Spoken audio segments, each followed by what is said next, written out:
উহ, কি গরম রে ভাই। গরমে জ্বালায় টিকতে পারতেছি না। বাইরেও যেতে পারি না রোদের জ্বালায়, ঘরেও বুঝতে পারি না কারেন্টের জ্বালায়। 24 ঘন্টায় 12 ঘন্টায় কারেন্ট থাকে না। কি যে করব, মাথায় কিছুই আইতেছে না গরমের কারণে। সময় যাইতেছে না। এই গরমের জ্বালায় টিকতে পারতাছি না।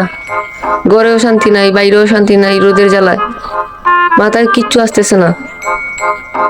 আইডিয়া, আমার মাথায় একটা বুদ্ধি আইছে। এখন দেখুন আপনারা আমি কি করি।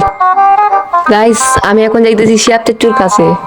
আর আমি শিয়াব চাচুর কাছে গিয়ে কি করব আপনারাই গেস করেন, আমি বলবো না। তো আপনারা দেখতে থাকুন শেষ পর্যন্ত আমি কি করি গিয়ে। দেখুন বাইরে আমি কেন আসি না, কি রোদ, মানে চাওয়াই যাইতেছে না। বাংলাদেশে কি গাইছে, তো রোদ হওয়ার কথা ছিল। তো বলুন কিভাবে বাইরে আসবো, তো আপনারা গেস করুন আমি কি করতে পারি গিয়ে শিয়াব চাচুর কাছে। তো আমি এখন শিয়াব চাচুর কাছে যাইতাছি এবং আমি কি করবো আপনারা দেখবেন, শেষ পর্যন্ত দেখুন ভিডিওটা।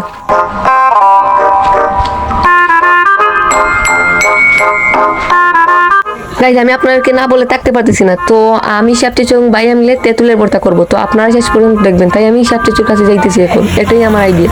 এই গরমে তেঁতুলের ভর্তা অনেক মজা লাগবে গাইজ, আপনারা শেষ পর্যন্ত দেখবেন।